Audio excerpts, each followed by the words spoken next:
Hi, my name is Bethany Phillips, and this is my speech on automatic versus manual transmissions. From the age of 16, people all over the world are learning and have learned how to drive. Everyone in their lifetime will drive a vehicle, which makes the many options of vehicles available relevant to today's day and age. Once people learn how to drive, they begin to look for a vehicle to purchase. When purchasing cars, one needs to take into account of what transmission they would like to have in their vehicle. The two choices of transmissions are automatic and manual.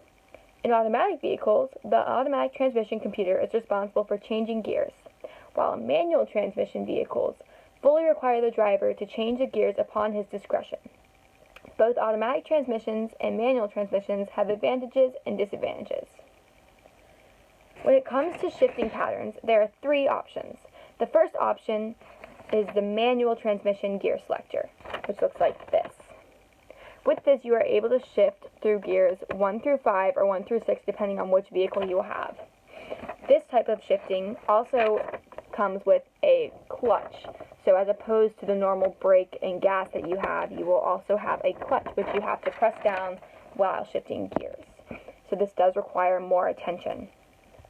The second option is the traditional automatic gear selector, where one is able to shift from park, neutral, and drive. It also has the ability to shift down to second or first gear, but sometimes this is just referred to as low. And this one, as opposed to the manual transmission, only has a brake pedal and a gas pedal. There is a new option that has come up in the last couple years, which is paddle shifters, which you are able to have a traditional gear shift, not manual but automatic, and you can shift it over into manual mode, and you can shift gears with these two little paddles. One's going to have a plus and one's going to have a minus. But this does not have a clutch, so you are able to shift without the clutching motion, so it kind of gives the best of both worlds. Automatic transmissions require little to no effort from the driver, leaving the vehicle to do all the work. While this relieves the driver of added stress that drivers of manual cars may experience, it frees up the attention to be distracted by other things such as cellular devices or other distractors. Studies have shown that drivers of an automatic vehicle have lower heart rates, while drivers of manual vehicles happen to have higher heart rates. This is from the rising debate. Aside from the experiences drivers will encounter with automatic transmissions, there are transmission details that differentiate an automatic transmission from a manual. When choosing between an automatic and a manual transmission, there are things to be taken into consideration, such as the region in which one lives, the type of transmission, and how it will affect drivability in the environment, and the amount of miles per gallon the vehicle uses, and the cost of transmission repairs.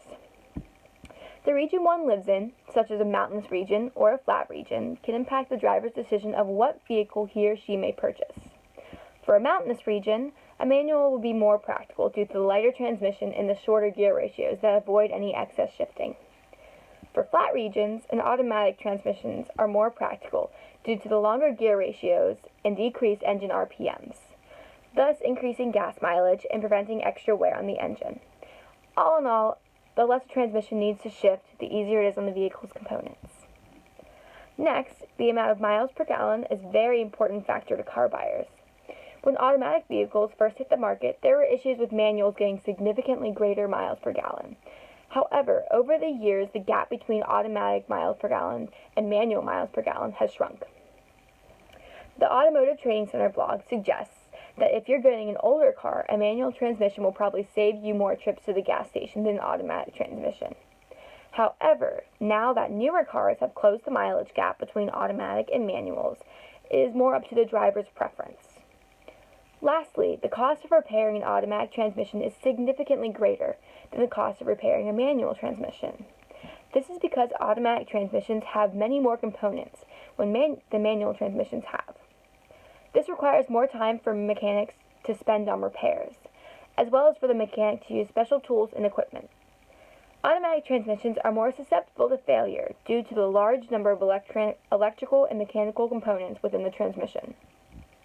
There are several factors such as the region in which one lives, the amount of miles per gallon the driver desires, and the cost of repairs on a transmission that will either make or break a buyer's opinion.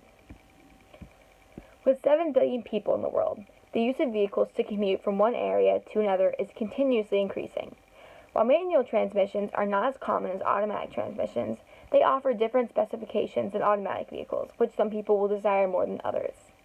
These factors range from the potential fuel economy standards in the amount of wear one may put on a certain transmission, to the greater change of distraction that one may experience when driving a specific drivetrain. The choice of an automatic transmission and a manual transmission lies within whatever the buyer desires. Some of these points have come from the New York Daily News, the Automotive Training Center, and WTOP.